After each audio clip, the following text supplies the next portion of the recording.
Uma boa tarde, então, para quem nos acompanha do Brasil, uma boa noite para quem nos acompanha aqui da Alemanha. Lívia, é uma alegria muito grande te receber hoje aqui nesse podcast live, formato interessante aí, para a gente bater esse papo bem interessante sobre todo o conhecimento que tu tem.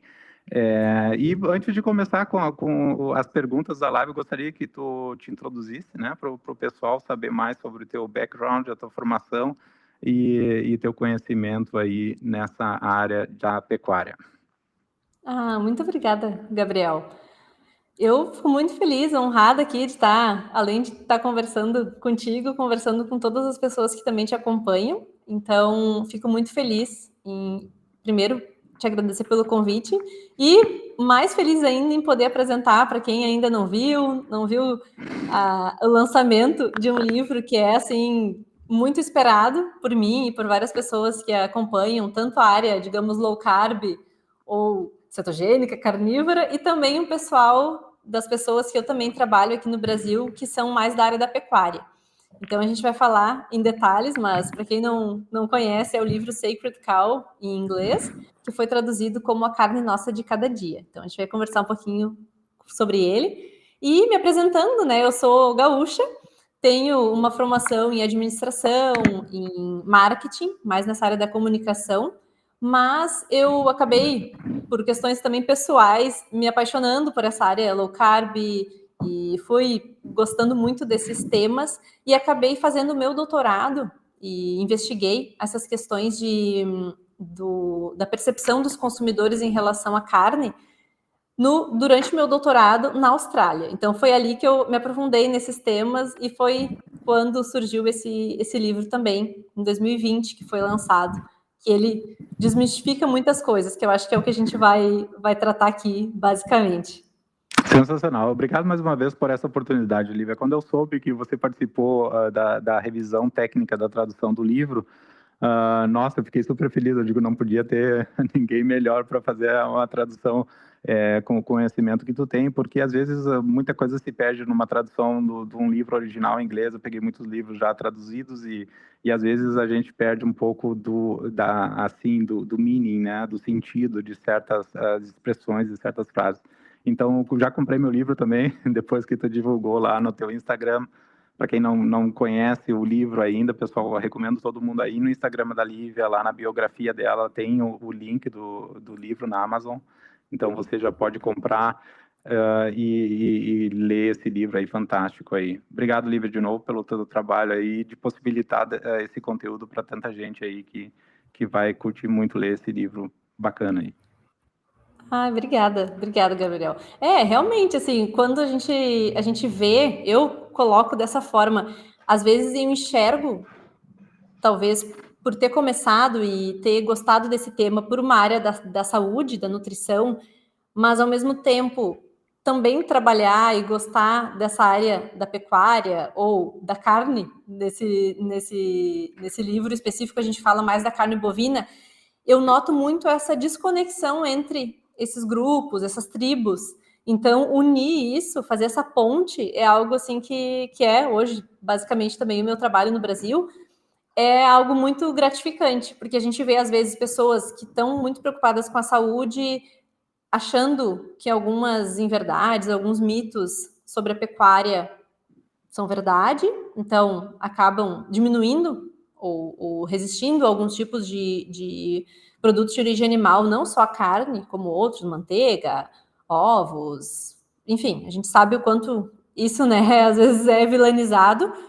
E também, ao contrário, pessoas que estão do lado, digamos assim, da pecuária, estão produzindo, produtores rurais, que entendem da importância disso para a questão ambiental, para a questão social, e às vezes enxergam e veem notícias e mitos também em verdades em relação à saúde. E mesmo produzindo um alimento riquíssimo, como a carne bovina, ou mesmo outros alimentos de origem animal, diminuem o consumo. Ou acham que não é tão saudável assim, vão atrás de outro tipo de alimentação, às vezes cheia de ultraprocessados, porque não entendem, não sabem realmente sobre esses benefícios. Então, eu acho muito legal assim essa união que a gente consegue vários benefícios. Show de bola, Lívia. E antes da gente entrar no tema específico do livro, tem tantas perguntas aqui interessantes para a gente conversar e desmistificar um pouquinho esses mitos que rolam na sociedade, né? Eu gostaria que tu comentasse um pouco sobre o podcast que tu tem, né? Os Agronautas e quão relacionado está com esse tema. Dá para ver que a tua paixão pelo tema é muito forte e você também entrevista as pessoas bem, assim, bem qualificadas no assunto, né? Para trocar essa experiência e difundir essa mensagem, né? Que a carne não faz tanto mal assim para o meio ambiente como as pessoas pensam. Então, comenta um pouquinho conosco, por favor, sobre o podcast. Claro. Bom, eu até estou aqui, ó. Tem o nome aqui, Os Agronautas, está aqui no meu microfone. É um adesivinho que nós fizemos. Na verdade, olha só que interessante, como às vezes a gente não planeja algumas coisas, mas a gente acaba se conectando com as pessoas no meio. Devido a esse meu trabalho com o livro lá na Austrália, que a gente pode depois falar um pouquinho melhor, eu acabei publicando os infográficos e muito da minha tese também tem relação a isso. Questões ambientais, questões éticas, morais, enfim, com a carne bovina. Então eu fui publicando isso e mesmo assim, não usava Instagram, não usava rede social assim basicamente para nada, a não ser acompanhar algumas pessoas. E uma das coisas que surgiram foram contatos com pessoas, por exemplo, assistindo lives, sabendo de pessoas que já trabalhavam com esse assunto no Brasil, ou acompanhando médicos veterinários ou tecnistas, pessoas que são da área. Então foram coisas que eu fui gostando de acompanhar mais. E numa dessas, esse projeto que já existia, na verdade, antes mesmo de eu vir aqui para o Brasil, eles já tinham esse projeto. É um grupo, então, de amigos, de pessoas que estão ligadas à pecuária. Basicamente, a maioria médicos veterinários, tem engenharia agrônoma, mas, assim, eles são veterinários, basicamente pessoas apaixonadas pela pecuária que queriam montar e pensaram nesse projeto como desmistificar e como falar com o público sobre o tema. É assim, todos os temas, digamos, um pouco mais técnicos, mas a forma como é falado no podcast, ela é uma forma mais descontraída, no formato também de entrevistas, tem vários episódios já que a gente tem entrevistas com pessoas de áreas técnicas também, e no caso até médicos, atletas, né? O Alessandro já foi até um convidado nosso, outro atleta, e a gente aborda esses temas de uma forma mais leve, descontraída, e traz esses temas para o mundo, tanto rural quanto urbano. A gente tenta talvez abranger assim as pessoas, e eu fui convidada então para trabalhar com eles na parte de marketing, não foi assim como host nem nada. Então a gente trabalhou um tempo na parte do marketing, continuo atuando nessa área, mas depois de um tempo eles me convidaram para participar como integrante mesmo do grupo, que para mim é assim algo impressionante, porque eles são, nossa, pessoas assim profissionais super respeitados na área. E é uma alegria mesmo contar assim com esse grupo. Que legal, Lívia. E eu vi que também no teu canal do YouTube tu compartilha alguma dessas entrevistas, dessas trocas de experiências, então aí fica também mais um meio acessível para o pessoal ir atrás da informação se eles se interessam pelo assunto. Lívia, vamos conversar um pouquinho sobre o livro. Esse livro é interessantíssimo, até se tu tiver aí, puder mostrar para o pessoal a capa. Esse daí é o original, esse né? Aqui é o original. Quem tá fora e ainda não conseguiu comprar a versão em português. Gabriel, deixa eu só te perguntar uma coisa, tá tudo ok no Instagram? Que agora eu não abri ali a outra... Tá tudo ok, no meu Instagram tá transmitindo sim, tá tudo certinho. Tá bom, tá bem. E esse aqui, ó, gente, é o livro em português. Então, aquele lá foi publicado em 2020 e agora, em setembro de 2024, a gente tá? Esse aqui foi publicado no Brasil. E assim, esse livro, como a gente estava até comentando antes aqui de começar a gravar, ele surgiu assim de uma forma muito, muito propícia para mim, principalmente, porque eu estava pesquisando essas questões na Austrália, com os australianos, pesquisando questões de percepção dos consumidores, de como eles enxergavam a carne, percebiam vários tipos de carne, não só a bovina, inclusive, e também outros tipos de produto, como produtos à base de plantas, né, proteínas vegetais, a gente fala assim, carne vegetal e carne de laboratório, então também entrou na minha pesquisa, na minha tese. A gente foi pesquisando tanto qualitativamente, com entrevistas mesmo com as pessoas, quanto quantitativamente, mais de 1.000 entrevistados. Oi. Lívia, desculpa te interromper, eu só conferi no Instagram aqui no meu, tá transmitindo, mas no teu acho que não tá live ainda. Se tu puder selecionar aquela opção lá, transmitir ao vivo, só para o pessoal não perder essa super live contigo aí. Peraí, então. Tava dando um delay, tá certo. Desculpa, agora tá. Não, imagina. Agora entrou, eu tô vendo aqui. Tá bom, pode continuar, então desculpa te interromper aí. Então o pessoal vai ter que voltar. Quem chegou agora vai ter que voltar e ver ela inteira. Vai ter que voltar. Exato, e essas pessoas lá, Gabriel, era interessante porque assim como no Brasil, como a gente sabe que existem muitos desses mitos, eu vi a Austrália também é uma carne bovina, exportadora, então tem todas essas questões que são muito interessantes de pesquisar, que no caso eu estava lá fazendo a minha tese, e eu notava assim, nossa, como os mitos são comuns, questão nutricional, questão ambiental, e dentro da ambiental a gente tem vários mitos também, a questão sobre bem-estar animal, ou mais ética, a gente pode falar assim, de forma geral.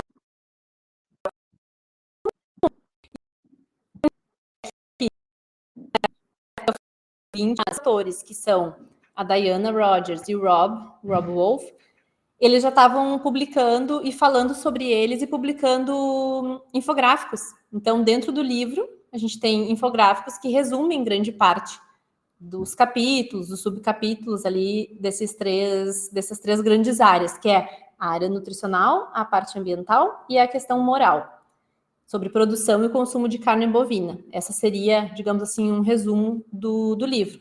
Então, isso me ajudou muito, porque ao mesmo tempo que eu estava lá conversando com eles e ouvindo aqueles mitos lá no dia a dia, estou reduzindo a carne porque eu acho que o boi polui muito. Então agora essa questão de saúde, né, a gordura saturada faz muito mal, tem que começar a comer frango, sabe? Ou começar a comer plant-based.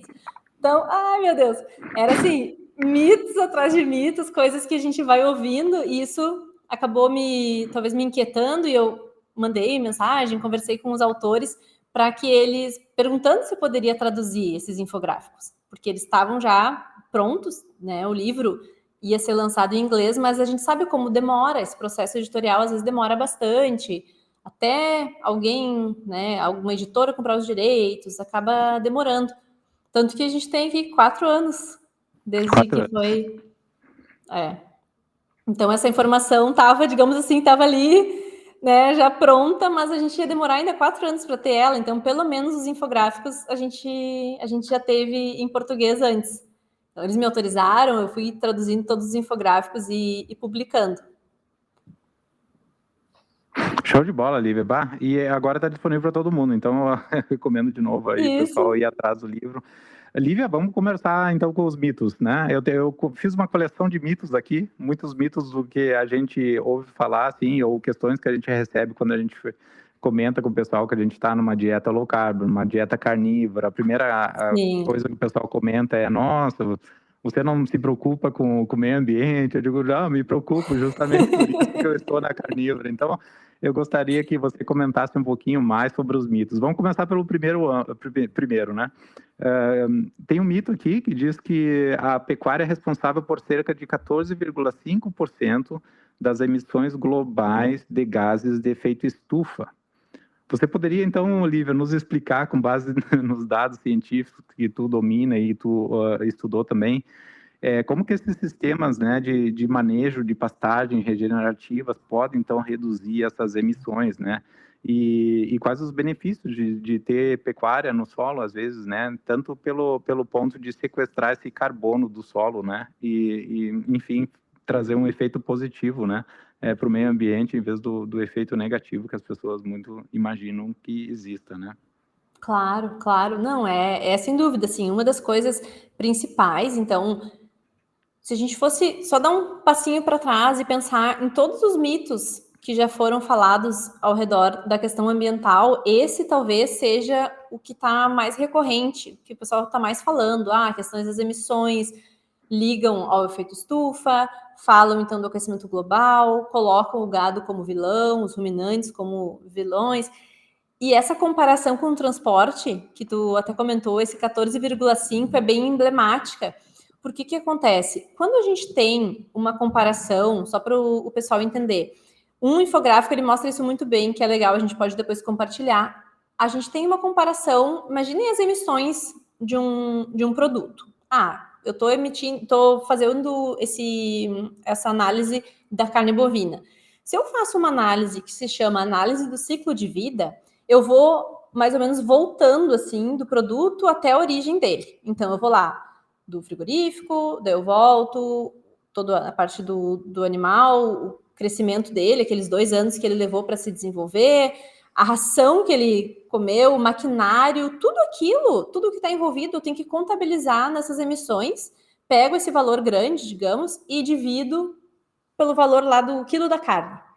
Isso seria uma análise do ciclo de vida. É uma análise muito completa e muito complexa de fazer.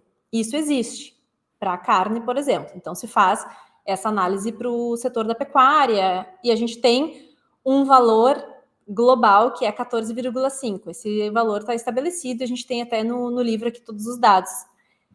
Só que o que acontece? Quando a gente vai para o transporte, a gente imagina, vamos fazer essa mesma análise então. Pega um carro aqui, pega a emissão do carro. Vamos voltar para o metal. Quanto foi emitido para extração desse metal? As fábricas que fizeram esse carro, tudo envolvido. Todo esse... E não só do carro, né? A gente tem que pensar no avião, no navio, de tudo. E essa análise de ciclo de vida do transporte não existe na literatura. Ela simplesmente não existe, porque imaginem essa complexidade. O que acontece? A gente tem essa comparação entre 14,5 da pecuária no geral, do mundo, com uma emissão direta do transporte, que é 14%. O que quer dizer emissão direta? Emissão direta é assim, quando eu ligo o carro e a gasolina, o diesel é queimado, isso eu consigo medir facilmente. Então, pensem bem, esse tanto de comparação que existe é justamente a questão do ciclo de vida completo da pecuária com a emissão direta do transporte. Não são comparáveis, eles não são similares. E quando a gente faz só a emissão direta da pecuária, é 5%. É bem menos, isso mundialmente. Então, assim, é muito injusto essa comparação, e inclusive as pessoas que lá na época soltaram esse tipo de relatório que falava dessas comparações, já se retrataram, já falaram que não era bem assim, que não era correto essa relação de comparar, mas daí já estava feito o estrago, porque daí agora as pessoas já comparam, e já pegam esses números e já misturam, e fazem essas comparações esdrúxulas. Então, realmente é muito complicado de tu explicar uma mentira e algo que já foi falado tanto tempo assim. E a questão que tu comentou também do carbono, que é interessante, porque quando a gente fala em gases de efeito estufa, a gente tem diferentes gases e também diferentes potências, ou quanto eles podem, esse poder de esquentar, digamos assim. E o metano, ele realmente é um gás muito potente e que os animais emitem, sim, eles emitem com um processo de eructação, que é como se fosse o arroto do boi. E esse metano, ele faz parte de um ciclo natural. Ou seja, o metano, ele é, sim, processado pela questão do sistema digestivo dos animais. Ele entra na atmosfera, depois de 10, 12 anos, ele é quebrado, ele é dissolvido, digamos assim, naturalmente, em CO2 e água. Então, a água é a água da chuva, que vai cair depois no pasto. E o CO2, se a gente for lembrar lá das aulas de biologia, de quinta série, ele é absorvido na fotossíntese. Por onde? Pelo pasto, que o boi vai lá e pasta e vai depois de novo fazer todo esse processo, porque ele vai fermentar, vai digerir e vai entrar num ciclo.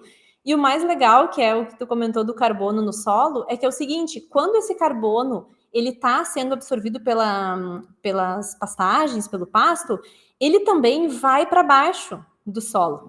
E isso está bem legal também no infográfico, mostra. Por quê? Porque o carbono ele vai formar novo solo, ele vai alimentar também a microfauna e vai ajudar nesse processo de alimentação, assim, dos micróbios que estão já no solo. Então, faz parte de um ciclo natural. Esse solo vai reter mais água, vai ser um solo mais saudável. Todo esse processo acaba sendo contínuo, é um ciclo. E nos transportes não acontece dessa forma, porque a gente pega o carbono, pega o petróleo, pega os combustíveis fósseis e vai acontecer só a emissão. Não tem pasto ali para puxar. Então, exatamente, não vai ter essa reaproveitação, né? Não tem. Não tem, a gente só está emitindo, só está tirando aquilo ali, não tem essa quebra, né? Não é o metano, é mesmo o CO2 que está sendo liberado. Então, é muito diferente esses dois aí. Bem interessante. Obrigado, Lívia, por compartilhar isso daí. Eu acho que quem vai depois prestar atenção no infográfico é muito interessante a maneira como os autores utilizaram para explicar todo esse ciclo, né? E a gente vê que é um ciclo quase infinito, né? Assim, claro. É um ciclo perfeito de reutilização de bens assim que vieram da natureza e voltam para a natureza de uma forma tão sensacional que é difícil de acreditar nesses outros mitos aí, né? De fazer mal para o meio ambiente através da pecuária. Tem outras pesquisas, Lívia, que indicam o contrário, né? Uma delas aqui que eu pesquisei, pesquisas indicam que 70% das terras agrícolas globais são inadequadas para o cultivo de grãos. Então, não se pode utilizar para agricultura, para fazer a plantação. Mas são ideais para pastagens de ruminantes. Então, a pergunta é como que a pecuária maximiza, né, esse uso sustentável dessas áreas, né? Então, elas transformam um recurso que não se pode ser consumido pelo ser humano, então eles não são áreas produtivas, né? E através da pecuária a gente transforma o que não é produtivo em algo que é super nutritivo e faz muito bem para a saúde humana. Eu gostaria que tu comentasse aí sobre essa mágica da natureza aí, né? Sim, tu tá falando trazendo a pergunta, mas tu tá trazendo a resposta, né? Tá na mágica aí, é uma mágica, realmente. Isso, pelo menos para mim, é um dos infográficos e uma parte do livro que eu mais gosto, é essa questão do uso da terra, porque é muito comum a gente ouvir justamente isso. Ah, mas se não usasse tanto, se não tivesse tantos animais, se o gado não tivesse ocupando tanto lugar, a gente poderia plantar mais, a gente poderia ter mais plantações de comida, alimentar mais pessoas. Isso é uma grande falácia nesse sentido. E a outra, por outro lado, é justamente isso. Que mágica é essa que ele faz? E o que ele come para que a gente tenha, no final, esse tipo de produto, esses produtos que ele consegue nos proporcionar. Então, na primeira parte, justamente, grande parte de toda a terra, digamos, do mundo, ela não é arável, não é cultivável. A gente não tem como produzir aqui, passar um trator e ter uma plantação de soja, de milho, de trigo, ou mesmo qualquer tipo de... Imagine, assim, lugares super íngremes, rochosos e desérticos, secos, muito secos. O que vai nascer ali? Talvez vai precisar irrigar, talvez vai precisar... Mas, assim, é muito difícil. E isso, na verdade, é a maioria da terra do mundo. Então, isso aparece muito, muito bem no livro, que eles trazem esses dados e também colocam o seguinte: imagina que em muitos lugares a única coisa, digamos, que pode se dar bem ali é um animal, é uma cabra, é uma ovelha. Às vezes tem lugares, a gente sabe, inclusive na África, em outros lugares do mundo, que às vezes é o único bem da pessoa, da família, algumas cabras, alguns animais. Então, aquilo ali, sim, vai dar uma segurança alimentar incrível para as famílias e para várias regiões do mundo, que a gente, talvez aqui no nosso mundo muito urbano, muito da cidade, a gente, tá o mercado aqui. A gente tem esse acesso tão fácil, assim, mas em outras regiões, a gente tem que pensar também nessa questão um pouquinho mais ampla, não é assim, e não dá para produzir comida como a gente produz no Brasil. Não é a mesma coisa, a gente não tem esse celeiro em várias partes do mundo. Então, isso é muito interessante. E, por um outro lado, esse sistema dos ruminantes, então, os bovinos, os caprinos e os ovinos, eles têm um sistema que permite eles comerem materiais ou pasto ou subproduto de outras lavouras, de outras culturas, e eles produzem e através do sistema digestivo deles, conseguem produzir proteína e alimentos de altíssimo valor biológico. Então, a gente está falando, além das carnes, também dos leites, né? Os lácteos, no caso da vaca, da ovelha também, da cabra também, tem leite dos três. Então, isso é muito legal, ter, assim, essa noção que eles comeriam. E o percentual é muito impressionante também. Os herbívoros domésticos, ou esses ruminantes que a gente fala, eles comem 96% de matéria que a gente não conseguiria digerir. 96%. É muito. É assim, 56 ou 57, se eu não me engano, é grama, né? Ou capim, a gente pode dizer assim. Depois vai indo outros percentuais que vai diminuindo para subprodutos. Imagina assim, polpa cítrica, outras partes da planta, que o grão foi tirado, mas quem é que comeu todo aquele resto daquela planta, né? Uhum. Tirou o milho, a espiga e o resto da planta. O boi ou os ruminantes estão ali para fazer esse serviço. E eles acabam sendo esses grandes upcyclers, que a gente chama. Então, em inglês tem esse termo que, além de reciclar, ele não está só pegando algo e reciclando, ele está melhorando aquilo lá na ponta. Então, para o pessoal lembrar, assim, eu brinco que eles produzem, né? Transformam pasto em picanha. Então, não tem uma coisa melhor aqui para... Não Isso está tem relacionado mágica. também com aquele mito, né, Lívia? Assim, muita gente comenta assim, ó, eu não consumo carne de origem animal, porque olha só, com tanta fome no mundo, a gente, em vez de alimentar o animal, a gente poderia estar alimentando ou distribuindo alimentos para toda essa população que está morrendo de fome no mundo inteiro. Mas é muito interessante o que tu comentaste, né? 96% do que eles consomem. Isso é um estudo da FAO. Eu tenho um post sobre isso, eu deixo ele até fixado. Se eu não me engano, tá fixado no meu Instagram, porque é muito seguido isso. E daí a gente pergunta assim, poxa vida, será mesmo que tirando esses animais, imaginem, não é assim, difícil de pensar. Imaginem tirar esses animais que estão fazendo esse serviço maravilhoso, transformando isso, todos esses materiais que iam se degradar no meio ambiente. É. E estão produzindo tudo isso, todos esses alimentos. Vocês querem tirar, por uma questão ambiental, não faz sentido nenhum. Agora, por outra questão nutricional. Quem aqui é nutricionista, quem aqui entende um pouco de nutrição, sabe qual é o valor nutricional entre um pedaço de carne ou, enfim, um lácteo ou algum outro tipo de produto com um grão ou mesmo soja, que colocam como tão... Não se compara. Não se compara. Então, assim, a gente vai querer produzir ração para as pessoas ou a gente quer produzir comida de verdade e que a gente tem que pensar nisso? E muitas das questões que a gente se coloca hoje está relacionado também com essa nutrição ancestral, né? Outro dia conversei com o Henrique Altran, excelente, ele dá uma aula para nós sobre toda a evolução, né, da espécie humana. E é muito interessante, né? Uma pergunta simples de fazer, né? A agricultura surgiu há 11, 12 mil anos, né? E olha quantos milhões de anos existiu para ter a nossa evolução, né? Como Homo sapiens e acabar onde acabou, né? Com a nossa... com nossa formação como ser humano, né? Isso. Lívia, eu gostaria que tu comentasse um pouco sobre justamente esse aspecto aí do transporte para a gente que utiliza outras estratégias. Por exemplo, o pessoal diz muito, não, a carne, olha só o mal que está fazendo para o meio ambiente. Mas daí a pergunta simples que eu me faço, a gente mora aqui na Alemanha, a gente tem acesso a alguns alimentos aqui de forma bem fáceis, mas existem muitos alimentos que são importados de várias regiões do mundo. Você morou na Austrália, você sabe que muitas coisas uma ilha, não, né?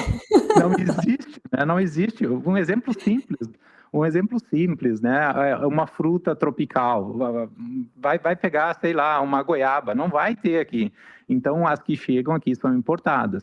E aí, esse pessoal que segue mais o vegetarianismo ou veganismo, eles geralmente eles usam esses alimentos como fonte de energia, enfim, eles se alimentam disso. E a pergunta que eu me coloco é muito simples, tá? Mas e daí se não tivesse o avião, como que esse pessoal ia se alimentar só de cultura local, mas daí eles não iam ter acesso a todas essas frutas, e aí também não ia ter essa preocupação com o meio ambiente, só que existe o transporte para transportar fruta durante across diferentes países, né? Entre diferentes países, você também está gerando um problema muito grande para o meio ambiente, né? Então, o transporte, na minha opinião, ainda é um causador muito maior desse efeito negativo, né?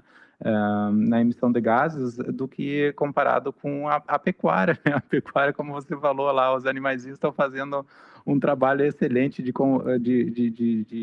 converter o que não é digerido pelo ser humano em algo que a gente se alimenta e é super nutrido com, né? E uma coisa, Gabriel, enquanto tu falava, eu fiquei pensando, é claro que existe impacto em tudo, qualquer tipo de alimentação, não importa que, tu é carnívoro, tu é onívoro, tu é vegetariano, vegano, tu tá te alimentando, tu tá impactando de uma forma ou de outra. A questão é, tu tá entendendo o que realmente está por trás daquela tua alimentação? Vou te dar um exemplo simples da questão da soja. O nosso maior importador de soja hoje, do grão, é a China. Os chineses estão comendo tanta soja assim? Ou tu acha que está indo para onde essa soja lá? Está indo para alimentar muita da soja, para alimentar os porcos e os frangos, porque eles não têm o país que a gente tem, eles não têm a pastagem que a gente tem no Brasil. Agora, quem está reclamando da soja exportada do Brasil para a China está, de certa forma, reclamando do que eles têm lá para se alimentar, que é a forma que eles encontraram de população crescendo do jeito que está. A gente sabe como, né? Não é assim, não é. E eles querem comer carne. A partir do momento que eles começam a ter uma ascensão econômica e começam a ter dinheiro no bolso, eles não querem mais comer as outras coisas que eles comiam. Eles querem comer um pouquinho mais de frango, um pouquinho mais de porco, que é muito cultural também. Como a gente estava na Austrália, a gente vê bastante essa questão cultural. Bem pouca carne bovina. A carne bovina deles é muito dentro de coisas processadas, sabe? Sei lá, não um hambúrguer, não chega nem a ser um hambúrguer, é o recheio de uma coxinha, de um pastel, é isso, de carne bovina. Não é assim, um bife, uma coisa como a gente tem aqui, essa abundância que a gente tem, que bom. Então, assim, a gente está mandando sim muitos grãos para lá, porque eles precisam também, além de óleo de soja e outras coisas, também eles têm essa questão dos animais monogástricos, que são diferentes dos ruminantes. Então, veja, olha a importância da gente entender também o sistema dos animais, como funciona a biologia de cada um, porque lá os animais, basicamente, assim, em confinamento, comem isso, e aqui no Brasil a gente consegue ter os animais no pasto, muitos dos bovinos, a maioria, na verdade, no pasto a vida inteira. Então, pensa bem que tipo de carne tu tá deixando de comer, achando que tu vai comer, sei lá, alguma proteína de soja, alguma coisa assim, achando que tu tá fazendo grande coisa. Entender um pouquinho, eu não acho que a gente tem que... Cada um escolhe o que quiser comer. Mas a partir do momento que tu entende, poxa vida, então essa é realmente... E para a saúde nem se fala, né, as diferenças, mas... Entender bem. Perfeito. Hoje eu vi um post do Henrique que me chamou a atenção quando a gente para pensar, né, sobre os benefícios nutritivos, né, de seguir uma dieta mais low carb, cetogênica, carnívora, né? Tu bem comentaste aí a quantidade de vitaminas que tem uma carne, B12 especialmente, a quantidade de proteínas, né? A gente sabe que tudo faz muito bem para o ser humano. Então o Henrique postou lá um post bem inteligente, ele disse assim: eu fico aqui pensando a quantidade de carnívoros ou o pessoal que segue mais da linha cetogênica, né, que usa o animal como fonte primária de energia, a quantidade de essas pessoas que viraram veganos após experimentar essa estratégia mais carnívora, comparado com a quantidade de veganos que viraram depois, de Carnívoro. novo, carnívoros, né? Então, Sim, é muito grande, é muito grande. O nível, eu não sei, ele botou algum percentual? Eu não cheguei a ver esse não, post. na verdade, ele postou um vídeo ele se perguntando, né? Na verdade, eu estava aqui perguntando a quantidade de carnívoros que se tornaram veganos, porque eu só vejo o contrário, né? Inclusive, a gente tem uma Sim. amiga que era vegana e ela, na verdade, ela era carnívora, resolveu virar vegana, ela ficou por 1 ano e meio, 2 anos, e por razões de saúde ela voltou de novo a uma alimentação Uhum. mais carnívora, né? E a gente ouve tantos relatos de pessoas assim, né, Lívia, por motivos de saúde, né? Então, com certeza tem uma carência de vitamina aí quando se faz uma transição mais radical assim. Eu acredito que nesse caso até o jejum faria melhor para o corpo do que fazer uma alimentação assim lotada de carboidrato, mas enfim, isso daí é papo para outra ocasião. Eu gostaria que tu comentasse um pouco sobre a experiência que tu tem de pessoas, né, indo mais nessa febre aí de ir mais para o lado do veganismo por razões éticas, né, que na verdade de éticas não se confirmam, né, pelos motivos que tu falaste aí bem claramente também no início da live. Claro, uma coisa eu até ia comentar contigo, e seguidamente, não é assim, não foi só com o Henrique, também a gente já conversou sobre o livro, eu e ele, mas não foi só ele, foram outras pessoas que já me falaram a mesma coisa. Essa parte 3 do livro aqui, que é sobre a parte ética, a defesa ética para carne, ela é dividida em algumas partes, que é consumir animais é imoral. Por que a carne se tornou um tabu? Por que consumir animais se conseguimos sobreviver apenas com plantas? Aqui a gente já pode, né, entrar em vários subitens, mas assim, para a gente ter uma ideia o quanto é importante para a nossa evolução, eles trazem isso lá no início do livro, essa questão da carne ancestral, tudo isso que a gente já comentou aqui, mais uma questão nutricional, e vão trilhando, digamos, um caminho que lá no final, nessa parte ética, se sobrou alguma dúvida nas outras questões, já foram sanadas, já foi explicado. E na parte ética, eles são muito respeitosos, eles não têm uma argumentação combativa. Não sei se tem assim essa percepção, Gabriel. O Henrique teve também, falei com outras pessoas que também tiveram. É uma forma cuidadosa, respeitosa de falar, justamente com essas pessoas que às vezes, por uma falta de informação, desconhecem os sistemas de plantio, os sistemas do próprio gado, de como a gente produz gado em diferentes lugares do mundo, da importância nutricional, que daí também elas já vão sendo referenciadas porque já foi dito no livro. Então ele vai sendo assim muito, ele vai trazendo as pessoas de uma forma que no final é assim, pode entregar esse livro para uma pessoa que é vegetariana, para um vegano, e ele não, eu tenho assim, te digo, eu acho que ele não vai se ofender lendo essa parte final. De maneira nenhuma. Eles são respeitosos, falam, não, porque eles não entendem nada, porque é assim, é assado, aqui tá a verdade. Não. Eles vão trazendo reflexões do tipo, por que a carne é um tabu? Por que a carne ela tá associada a poder, masculinidade, outras questões que às vezes a gente não percebe, mas tá. A gente vai entendendo isso. Ou por que a gente consegue se alimentar só de plantas e suplementos? Por que a gente precisa de carne ainda? Ou por que a gente não pode ser, então, vegetariano que come ovos? Porque isso, porque aquilo. Então tem tanta explicação ali que é muito difícil a gente tentar aqui condensar e também para não dar spoiler, né, do livro. Mas é muito legal nesse sentido, quanto a gente consegue falar com as pessoas. Eu acho que esse talvez seria o caminho ideal de, é legal às vezes ter essa coisa da tribo, é contra os veganos, contra não sei o quê. Mas não leva a nada, não é muito produtivo no sentido que a gente quer realmente ajudar eles em relação à saúde, quer realmente que a gente tenha um planeta mais saudável, quer uma alimentação melhor, não só para mim, para minha família, mas para outras pessoas também. Se eles vêm com uma dúvida dessas ou com uma preocupação genuína dessas, a gente pode ter argumentos legais, a gente pode ter questões aqui para discutir, para conversar. Então, eu acho que nesse sentido, assim, é legal, às vezes também, essa coisa dessa, parece rivalidade, assim, mas que o livro talvez derrube, nesse sentido, muitas questões e a gente consiga abrir um diálogo bem interessante. Não, é interessante. Uma coisa que eu me pergunto bastante, claro que ninguém quer fazer nenhum mal a nenhuma espécie de animal, né? Isso vai totalmente contra os nossos valores, mas eu fico me perguntando se a gente tivesse hoje um substituto nutricional para carne ou para todos os bichinhos da espécie da terra, na verdade, a gente não precisaria, na verdade, né, se alimentar desses animais. Mas, na verdade, que a gente conversa com nutricionistas, com médicos, e todos estão de acordo que não existe, nutricionalmente falando, nenhum outro alimento na face da Terra que proporciona tantos nutrientes quanto a carne. Tanto que a gente vai olhar também, né, assim, a mesma pergunta eu me faço sem os grãos, né? O que aconteceria no mundo se a gente eliminasse os grãos de toda forma?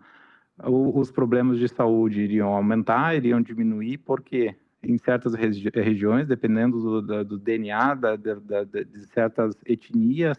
Então, existem muitas perguntas que a gente se faz para modo de reflexão, como tu bem comentaste, Sim, não é para sim. comprar guerra, mas é só para imaginar diferentes cenários e tentar ter uma formação mais concisa, né, sobre o que a gente acredita, na verdade, né?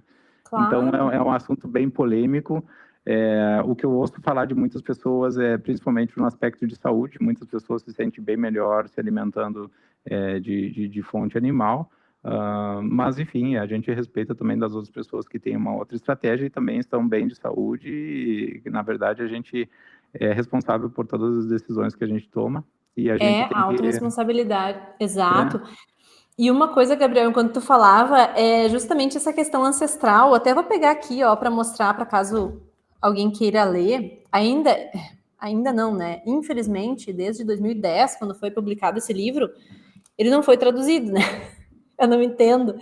Mas esse livro aqui do Rob, que foi o best-seller dele, que é a dieta paleolítica, justamente, né, a solução paleo, é assim, é trazendo o subtítulo, né, a dieta humana original. Isso é a dieta humana original.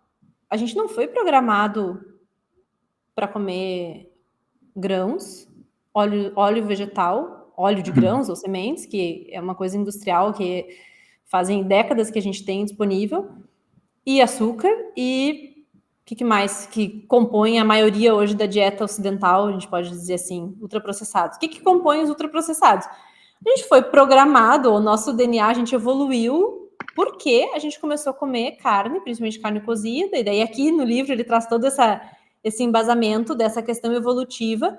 E claro, não quer dizer que a gente não foi se adaptando, que a gente não é hoje um onívoro como chama mesmo? De ocasião? Não. Tem um termo, né? Que a gente é assim. Porque a gente passou e encontrou tubérculos. A gente passou na primavera e tinha lá várias frutas pequenininhas, né? Frutas silvestres. Tudo bem, ótimo. é uma coisa Mas eu não tô na sazonal, né? Alemanha Dependendo... comendo manga o ano inteiro. Hoje, se tu quiser, talvez tu vai ter frutas tropicais, que nem tu bem disse, vindas importadas do mundo inteiro. Todo dia tu pode comer uma fruta diferente que não tinha na Alemanha, que nunca ia ter nesse clima, dependendo da tua cidade. Mesma coisa nós aqui. O que a gente teve e sempre terá acesso, se tudo der certo, aos alimentos de origem animal, minimamente processados. Não quer dizer que não pode existir um tipo de processamento, mas isso é muito legal ver essa questão evolutiva. Quando tu para e pensa e olha essa questão, não faz sentido nenhum tu mudar completamente e não, a partir de hoje eu vou ser vegano por achar que faz mais sentido evolutivamente, que agora eu sou evoluído, não preciso mais desse tipo de alimento e esse tipo de nutrientes, que sempre foram o que nos trouxeram até aqui, né? Muito, muito interessante o que tu comentaste também a respeito das plantas, né? Muitas pessoas se perguntam, as plantas sempre existiram no planeta terrestre e muitos milhões de anos atrás a gente também consumia muito planta. Estudos recentes mostram, né? Também o Henrique comentou isso na live, que eu achei bem interessante. Certas plantas, elas na verdade, elas emitiam alguns componentes químicos para autoproteção, para se proteger dos predadores, né? Então, Sim. certas plantas, ok, foram programadas para eventualmente servir como nutrientes, né? Para o ser humano, para a nossa espécie, mas muitas plantas não, né? Então, assim, tem esse aspecto bem interessante também de se pensar. Outro aspecto que tu comentaste sobre a sazonalidade, né? Então, nem sempre todo mundo tinha acesso a todas as frutas toda a época do ano, né? Uhum. E a caça sempre existiu toda a época do ano, né? Tanto que Claro. os predadores, quando eles ficavam 3, 4 dias de jejum, eles saíam caçar, porque enfim, eles sentiam que existia uma necessidade de se alimentar. E por Então, vezes com os sentidos mais aguçados, né? Tu pode falar bem dessa parte do jejum, com a visão mais aguçada, com a clareza mental que a gente fala tanto quando a gente está em estado de cetose. Então, assim, é lógico quando a gente começa a olhar por esse lado, ler sobre isso, entender sobre isso. Daí é tão ilógico quando as pessoas falam: ah, mas fruta é saudável. Ah, eu tomo suco de laranja de manhã, todo dia. E eu, não é, sabe? Mas é interessante mesmo a gente entender essas questões nutricionais, porque fazem todo sentido. existem umas coisas assim, umas situações na vida que a gente se pergunta, sério que está acontecendo isso? Eu posso compartilhar uma história bem engraçada que aconteceu comigo. Na verdade, devido à redução do peso, né? Eu emagreci cerca de 90 quilos, aí teve muita pele que sobrou, né, Lívia? E eu resolvi fazer a cirurgia plástica, então a abdominoplastia, né, que é a cirurgia para remoção de pele. Então eu estava me recuperando, né, no quarto e compartilhei o quarto com um senhorzinho que então ele estava passando por algumas cirurgias de cardíacas e tal, fazia muito tempo que ele já estava no hospital e era Páscoa. E então o hospital trouxe no café da manhã um coelhinho da Páscoa de chocolate, né? Deu para todos os pacientes que estavam no hospital e uma bandeja cheia de frutas. Isso aqui no Brasil? Aqui na Não. Alemanha, aqui na Aí na Alemanha. Alemanha? Aqui na Olha Alemanha. só. E daí o mais engraçado foi que o senhorzinho olhou para a enfermeira e disse assim: mas moça, eu sou diabético. E ela disse: sim, tudo bem. E ele: ah, então quer dizer que o chocolate é diet, não tem açúcar e tal. Ela: não, é um chocolate normal. E ele: moça, a senhora não entendeu, eu sou diabético. E ela disse: ah, mas a gente dá para todo mundo, se o senhor não quiser, é responsabilidade sua, né, de não comer, não é minha responsabilidade. Então, eu achei interessante que, às vezes, a gente está sempre achando situações que são ilógicas, né? De comentar, o comentário que tu fez sobre as frutas cabe muito bem, né? A gente diz: ah, não, eu tomo suco de fruta toda manhã, é super saudável, estou super bem. Ah, tudo bem, mas você deveria medir pelo menos uma vez na vida a sua variação de glicose quando você toma esse suco aí, porque muitas frutas fazem tão mal quanto você pegar uma colher de açúcar e açúcar puro e consumir aquele açúcar. Vai ter, de repente, um pico de glicose menor consumindo açúcar do que um suco de fruta concentrado, né?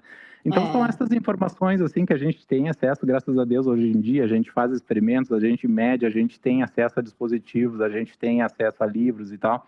Mas são coisas que eu acho que falta um pouquinho de reflexão, né, das pessoas, assim, e curiosidade também, né, de ir atrás da informação relevante, né. Claro. Existem muitos mitos, né, Muitos, nossa, só da alimentação aqui a gente já pensa em vários, né? E eu tenho essa impressão, Gabriel, não sei se tu tem também, mas é que quando a gente estuda isso por um bom tempo e tá em contato com essas pessoas, a gente fica falando dentro da bolha, assim, dentro da nossa bolha. Ah, por que isso? Por que aquilo?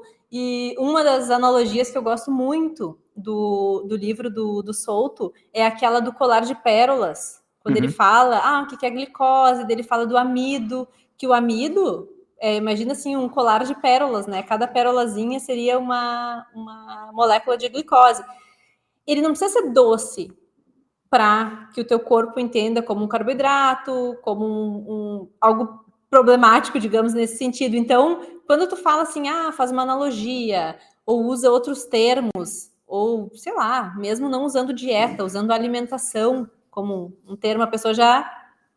alimentação. Fala dieta, já dá uma, né? Já dá uma retraída, assim. Então, é bem legal, assim, o como a gente tem que, talvez, sair um pouco da nossa bolha. A gente fala né, dentro da nutrição, ou mesmo o pessoal da pecuária sair também um pouquinho da bolha deles, falar um pouquinho mais claro, e para outras pessoas tentar ir um pouquinho além das pessoas que a gente normalmente conversa. Não, é justamente isso para mim, né? Eu sou engenheiro, então para mim conversar sobre termos técnicos é muito simples, né? A gente usa termos técnicos e fica dentro daquela bolha, né? Mas como é difícil explicar o que a gente faz para alguém que não é da área. Uma certa vez o meu sogro me chamou e disse assim, Gabriel, me explica o que tu fez na tese. Daí eu disse, olha, tu tem paciência, senta aí que eu vou te explicar. Deu 2 minutos, ele estava dormindo na minha frente. Digo, nossa, eu super empolgado explicando, né, o que eu tinha feito e tal. Mas a gente tem essa dificuldade, né, Lívia? Então, bem como tu comentaste, como a gente está mais centrada nessa área, às vezes a gente tem dificuldade de fazer analogias e explicar os conceitos de uma forma mais simples, né, para quem não está ainda bem imerso nessa área e nessa linha de conhecimento, né? Claro. O Souto é sensacional, o Rodrigo também, eles são sensacionais com analogias, né? E fica muito tangível, muito fácil de entender certos conceitos, né? Que parecem ser complicados, né? Na verdade, de uma maneira bem fácil e tangível para todo mundo entender. Uma dieta além da moda, né? Se eu não me engano, é o título do livro. Isso, do uma Souto, dieta... né? Tava aqui? Onde é que eu tava? Eu tava mexendo antes nele. Tava aqui, uma dieta além da moda.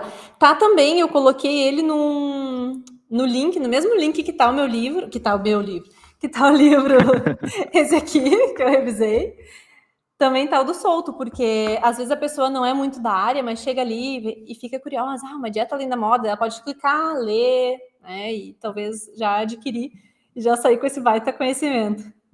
Show. O Souto é o precursor dessa low carb no Brasil, né? Ele viajava muito em conferências internacionais e ele, através do blog dele, ele introduziu, então, esse conceito de low carb. Então, é uma pessoa respeitadíssima aí pela comunidade. Nossa, né? demais. Todo mundo, e relevante da estratégia que a pessoa segue, né? Todo mundo respeita muito o trabalho dele também. É verdade. Desde quando, Gabriel, que tu conheces, assim, essa parte de low carb? Eu te entrevistando, né, de verdade. Não tem problema. Não, na verdade, eu comecei a estudar sobre low carb faz uns 5, 6 anos, né? Porque, na verdade, eu fiz a cirurgia a bariátrica, né? No primeiro ano emagreci 70 quilos. E aí achei que estava tudo bem, e aí acabei engordando 30 quilos, recuperando, né? Existem várias maneiras de burlar o sistema, né? A gente reduz o estômago, a gente opera o estômago, não opera a cabeça, né? Como eu gosto de falar. E daí eu comecei a ler sobre jejum e, evidentemente, caí em alguns livros sobre low carb e comecei a escutar podcast e tal. Então, o Dr. Souto, para mim, foi o pontapé inicial. O blog dele também É sensacional. artigos. Eu Nossa, também. sensacional. E eu lia os artigos e disse, não, vou ter que experimentar. E aí eu fazia meus experimentos aqui. Então, eu media, né, a variação da minha glicose. Na verdade, fazia uma medição antes de consumir uma fruta, esperava 1 hora e meia, dependendo do experimento que fazia, media de novo, e aí eu anotava tudo, né? Eu tenho planilhas aqui com vários dados. Então, foi através da experimentação que eu fiquei curioso sobre o assunto, né? E acabei, então, participando de algumas conferências aí de biohacking e tal, mais na área de low carb. E depois, faz uns 3, 4 anos que eu li o livro do Shawn Baker, né? Sobre a dieta carnívora. Sensacional. Achei um quebrador de paradigma também. Eu disse, nossa, como é que pode essa galera aí ficar comendo carne toda a vida, né? Só carne. E aí que a gente vai lendo e a gente, através do Instagram também, né, possibilita a gente ter acesso a várias pessoas que já seguem essa estratégia há muito tempo. E aí que eu conheci a Letícia, conheci o Alessandro, fiz uma live com o Alessandro, a gente ficou trocando informações já há uns 3, 4 anos que a gente está conectados, então a gente fica sabendo de casos assim, diz, não, pelo menos eu vou experimentar isso daí para ver como é que eu vou me sentir, né? Sim, e de lá para cá tu vem mantendo, assim, conseguiu manter daí essa perda do teu peso e segue...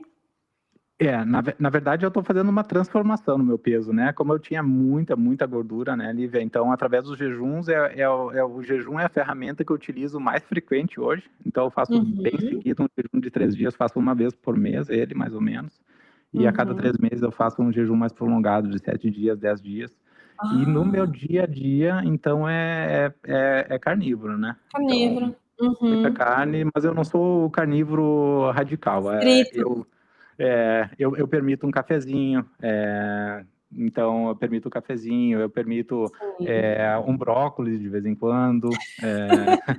Eu permito, eu tenho certas exceções assim que eu permito, né? O Sim. chocolate amargo, 90%, também Uhum. uma coisa que eu não tenho restrição nenhuma, assim, eu como e não passo mal, não sinto nenhuma variação de Sim. glicose nem nada. Então, eu sou carnívoro, mas não sou o mais, mais radical, então eu consigo levar bem assim meu dia a dia e consigo manter o peso e através da musculação, né, Lívia, a gente vai transformando, né, um Eu ia pouquinho da dizer, tu gordura. faz essa transformação, com certeza, porque às vezes a gente tá um pouquinho mais pesado, mas visivelmente com musculatura mais definido, né? Assim, mais volumoso, enfim. Tu sabe que É, lá na Austrália foi que eu ouvi um podcast com o Sean Baker. A primeira vez que eu ouvi falar de carnívoro foi com ele mesmo. é mesmo, que legal. 2017, eu me lembro que eu também ouvi, só que daí, como eu já sabia essas coisas da low carb, eu pensei, tudo bem, não é problema, porque a proteína e gordura, né, deve fazer super bem mesmo. Mas ele é bem É, pioneiro mesmo nessa área. eu lembro de uma frase dele, e ele é super acessível, Lívia. No Eu Joe mandei Rogan. mensagem para ele no Sério? Instagram, ele respondeu, ele é super acessível. Até te recomendo o cara é super acessível. É um Olha estrelão, né, da só. área, mas todo mundo Sim. respeita, mas ele é super acessível. Inclusive o Medeiros ia fazer uma formação com eles lá nos Estados Unidos, porque o Medeiros mora lá, então entrou em contato com ele também. O cara é super, super acessível. Que Eu lembro uma dessa. frase dele que ele disse assim: quer perder gordura? Então come gordura. Que é uma coisa totalmente contraditória, né? O Souto também fala muito isso nos podcasts dele. E aí, É, claro que é aquele baque, né, inicial para quem não está muito dentro da área, mas depois, passando um pouquinho de informação sobre o processo, o pessoal passa a entender, né, que realmente é claro. esse o segredo, né? Então, a gente vai se administrando dessa forma aí. É uma luta diária, né, Lívia? É, Para quem passou por uma história assim e continua batalhando, e a gente vê tantos casos de pessoas que estão tendo uma transformação sensacional. Outro dia eu conversei com o Wellington Chinelo, ele tem a conta Sou Carnívoro, né, no Instagram, é um influencer aí, sim. e ele está nessa fase de transformação dele. Ele emagreceu 22 quilos já, só na carnívora, e ele publica diariamente a rotina dele. A esposa dele entrou na dieta carnívora também, e então ela faz de segunda a sexta carnívora, e no final de semana ela abre, então ela se alimenta de frutas também e Ela abre outras. uma sessão com uma frutinha, com uma salada. Parece bem engraçado que a gente fala. É interessante, né? Porque, claro, na verdade, a gente é programado para. Eu acho que a expressão mais correta seria chutar o pau da barraca, né? Muitas vezes eu também fiz jejum durante a semana, chegava na sexta-feira e digo, agora sim, cerveja, vamos à hamburgueria, vamos chutar o pau da barraca, né? Mas daí não adianta nada, a gente não tem resultado, né? Então, e tudo na vida é assim. Então, é interessante essa estratégia que eles estão fazendo. E eles divulgam isso também no dia a dia aí no Instagram deles, é bem interessante. Que legal. Outra história super interessante do Claudião Assador, né, que participou conosco Pois é, do daquela nosso iniciativa. grupo. Aham, durante as enchentes.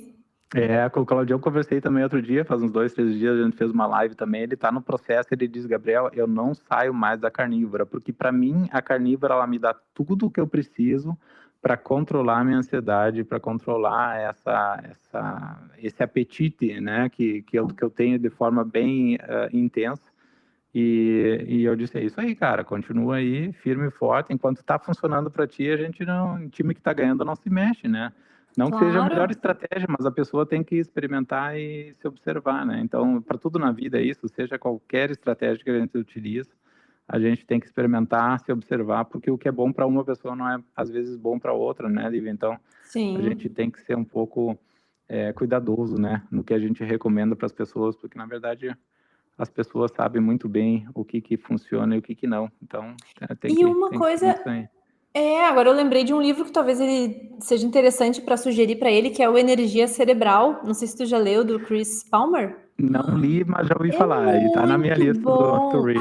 Ah. esse aí é justamente isso, assim, como a gente vai, digamos, dar o melhor combustível para o nosso cérebro.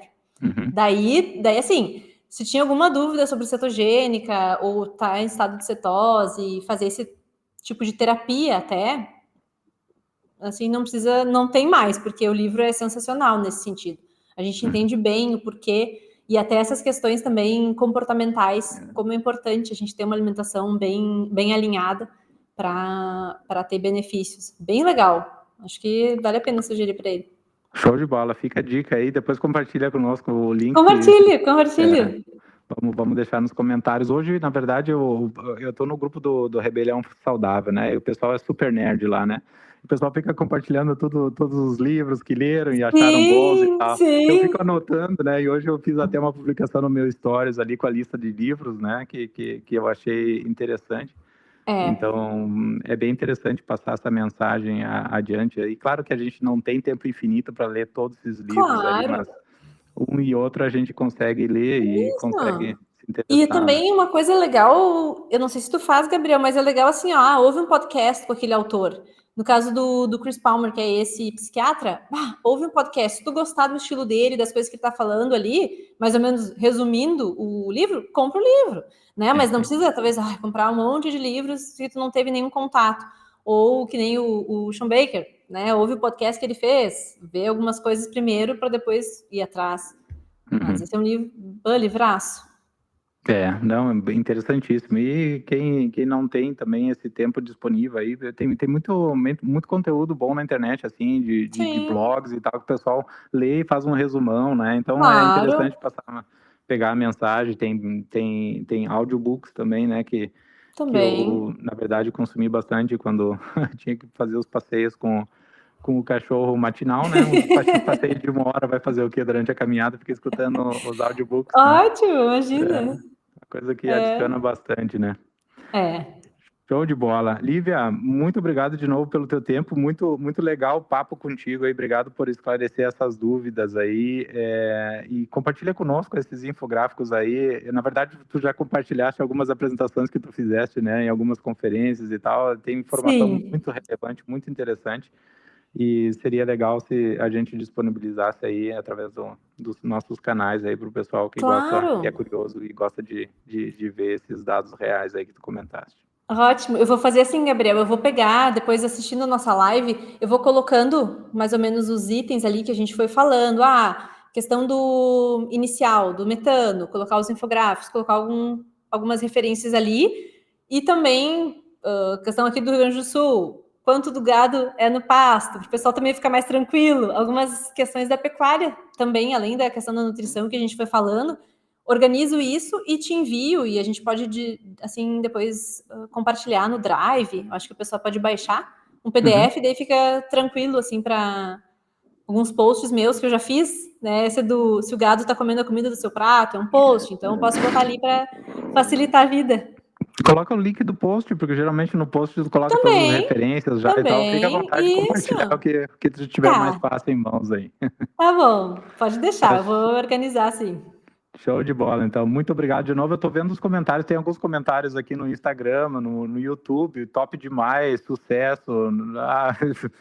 Tem perguntas aqui, como o doutor faz o desjejum? A gente pode fazer um podcast inteiro sobre jejum, inclusive sexta-feira fazer uma propagandazinha, tá?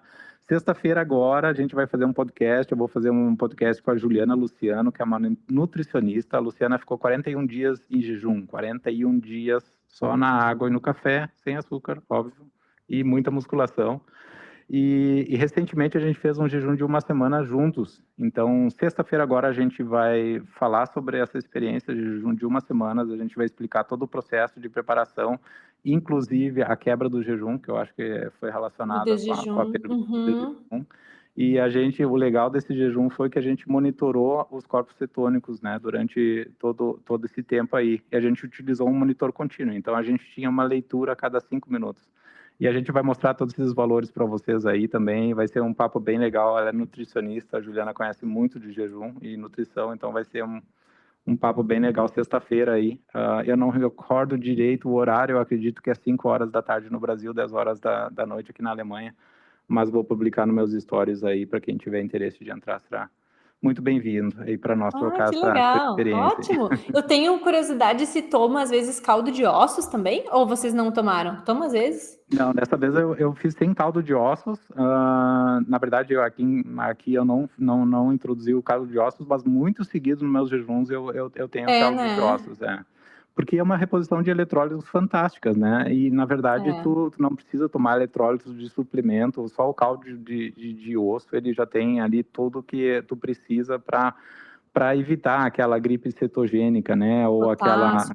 dor de Uhum, cabeça, né? Que é aqueles sintomas lá desagradáveis que a gente tem geralmente quando a gente está fazendo essa transição da glicose para gordura, né? Como fonte de energias e os corpos cetônicos começam a ser produzidos de forma bem rápida, né? Pelo nosso claro, fígado.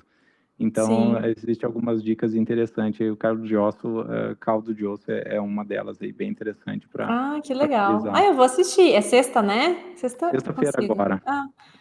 Eu vou querer assistir, tenho curiosidade. Que Show de legal, bola. Gabriel. Muito Show, bom, muito bom. show de bola. Então, obrigado mais uma vez, Lívia, pelo teu tempo. Obrigado aí por esse Imagina. papo aí. Vamos conversar de novo no futuro aí e vamos passar essa boa mensagem adiante aí.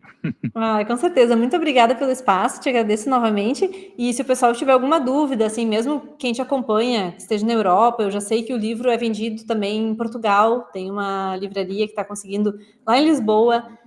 O pessoal da Amazon também, da Espanha, consegue também buscar o livro. Então, assim, mesmo aí, a gente consegue ter o livro em português, se o pessoal quiser. Em português tem em inglês, claro, já há um bom tempo, mas eu fico à disposição. E qualquer dúvida, qualquer coisa que quiserem, podem me contatar aqui pelo Instagram, ou depois também pelo YouTube, se estiver salva no YouTube. Acho que a gente vai ainda falar bastante desse livro. Muito obrigada.